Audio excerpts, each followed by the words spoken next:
In this hour in Minneapolis, where that city is seeing its second deadly shooting involving federal personnel in less than 3 weeks. The Minnesota National Guard is now activated as investigators work to learn more about the shooting.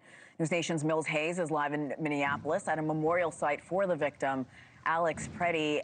Mills, good morning. I see a makeshift memorial behind you. Tell me what you're learning this morning.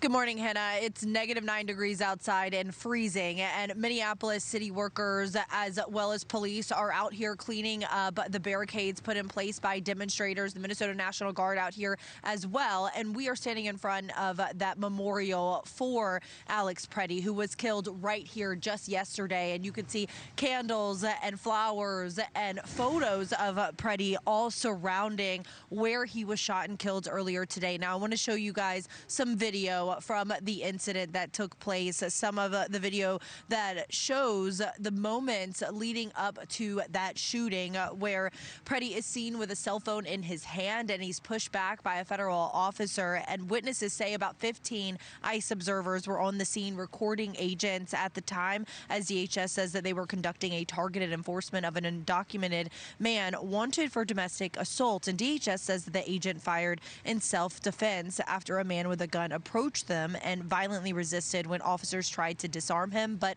no bystander video we've seen shows Pretti with a visible weapon. He's tackled to the ground by at least 4 officers, and it appears that a federal officer in a gray jacket reaches into the scuffle empty-handed and emerges with a gun before at least 9 shots are fired by another officer. Pretti's family says that he was an ICU nurse at the VA hospital and had been protesting the immigration crackdown in the city. And in a statement, they said that the sickening lies told about our son by the administration are reprehensible and disgusting, adding that Alex is clearly not holding a gun when attacked.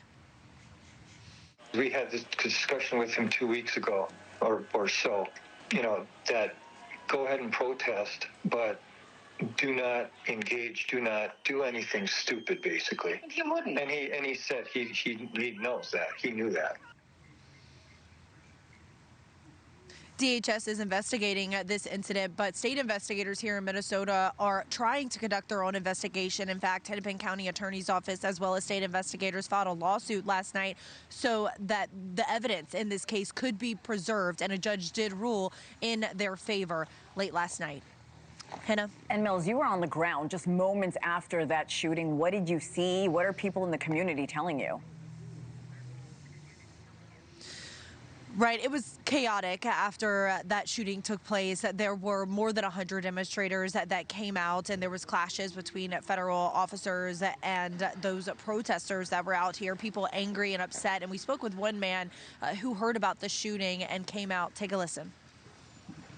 It scares me because I never knew this incident would happen so close to home. I just live 2 blocks away.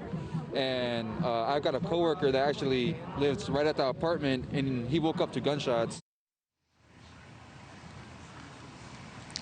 Hundreds of protesters marched through the streets to the area where the shooting took place, holding signs and chanting, banging on the barricades that they had put in place. They also were surrounded by local police as well as the Minnesota National Guard that were further back.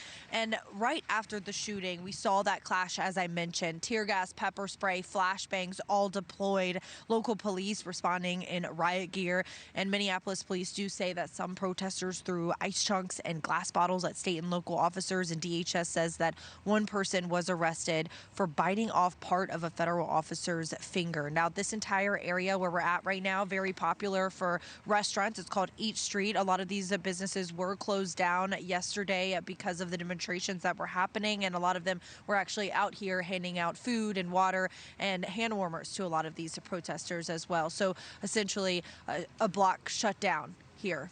Hena? All right, Mills Hayes, you've been on the ground for weeks now. Thank you for your reporting. We'll check in with you all morning long. Thank you for watching. Subscribe below and download our NewsNation app right now on your phone, and you will get fact-based, unbiased news for all Americans.